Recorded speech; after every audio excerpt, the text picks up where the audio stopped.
The first time I saw the kid, he was sitting alone at the edge of the crater, knees pulled to his chest, eyes like twin moons reflecting the sky. He couldn't have been older than 8. I was hiking through the valley near Ridge Point, where the government had cordoned off a meteor strike zone. The warning signs didn't stop me. Nothing ever did after the war ended and I lost my unit. Silence was my new companion. But that day the silence had a face. "Hey kid," I called out, stepping over the scorched rocks. "You okay? You shouldn't be here." He turned his head slowly. His eyes shimmered with faint rings of gold. The closer I got, the more I realized how wrong he looked. Not deformed, just different. His skin had a faint luminescence, and when the wind passed, tiny silver motes drifted from his hair like stardust. "I'm waiting for my mom," he said simply. His voice echoed strangely, like two voices speaking at once, one human, one distant. I crouched beside him. "Your mom here in the valley?" He nodded, pointing toward the crater. "She's fixing the ship." I blinked. "Ship?" He looked at me, completely serious. "The one that broke the sky." A shiver ran through me. I glanced down into the crater and froze. Something metallic glimmered there, half buried, smoke curling faintly from the surface. It wasn't any kind of aircraft I'd ever seen. Before I could say another word, a shape emerged from the wreckage. She moved with a grace that defied gravity, tall, silver-skinned, her eyes deep like liquid night. She wore a form-fitting suit that shimmered between shades of violet and black, and though she looked mostly human, her features were too perfect, too symmetrical. The boy smiled. "That's my mom." The woman stopped when she saw me.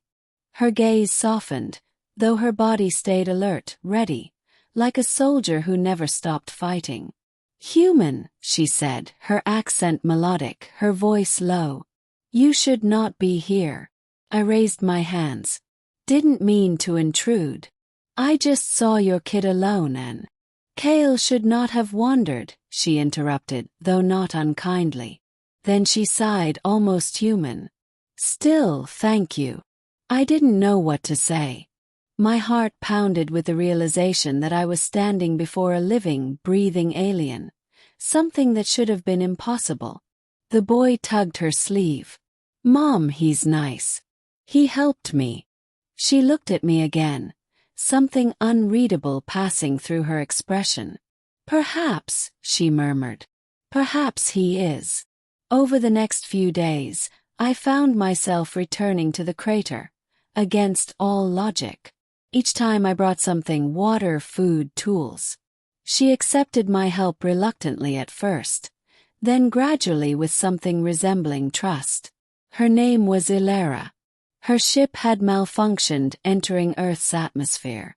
The damage was severe, and she needed materials she couldn't synthesize on her own. I offered to help her salvage parts from nearby wrecks. "You risk much for someone not your kind," she told me once, her eyes gleaming in the firelight. Shrugged. "You're stranded. I know what that feels like."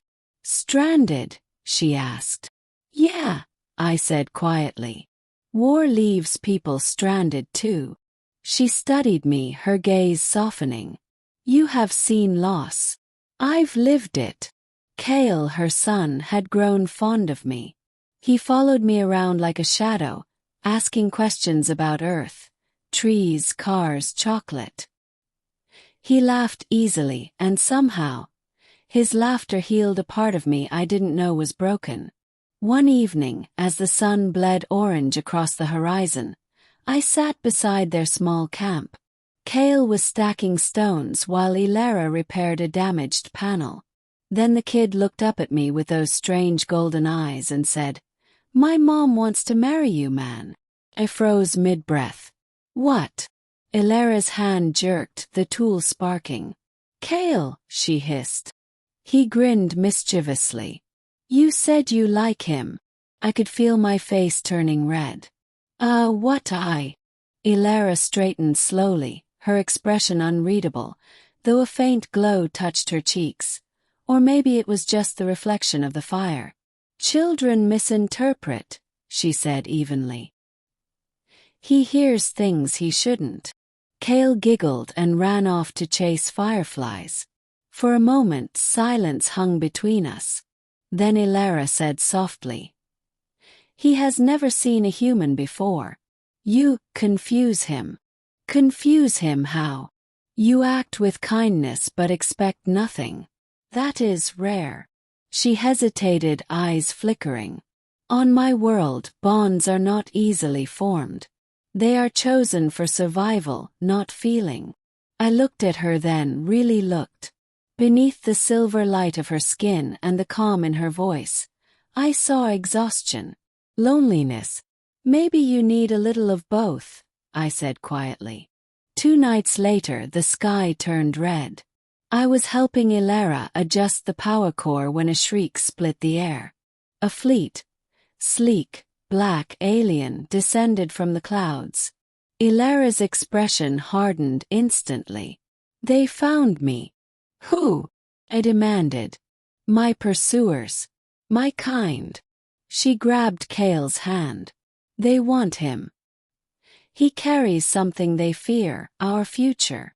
Before I could react, a beam of light lanced down, scorching the ground near us. I pulled Kale behind a boulder while Aelara fired back, her weapon pulsing with blue energy. "Go!" she shouted. "Take Kale and run." I hesitated. "I'm not leaving you." Her eyes burned with fierce emotion. "If they take him, all is lost. Please." Something inside me snapped. I scooped Kale into my arms and sprinted toward the forest. Behind me, the night erupted in thunder and light. The ground trembled, the trees shuddered, and for one awful moment, I thought I'd lose them both. Then silence. Turn back. The ships were gone. Smoke rose from the crater, but there was no sign of Aelara. Only a single glimmering crystal lay in the ashes. Kale stared, tears welling. "Mom!" I knelt beside him, clutching the crystal. It pulsed faintly like a heartbeat. "She's alive," I whispered. "Somewhere. We'll find her." Weeks passed.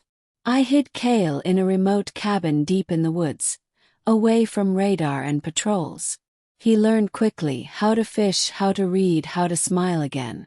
Sometimes at night, he'd look up at the stars and ask, "Do you think she still wants to marry you?" I'd laugh softly, the ache in my chest bittersweet. "Maybe when she gets back, we'll ask her ourselves."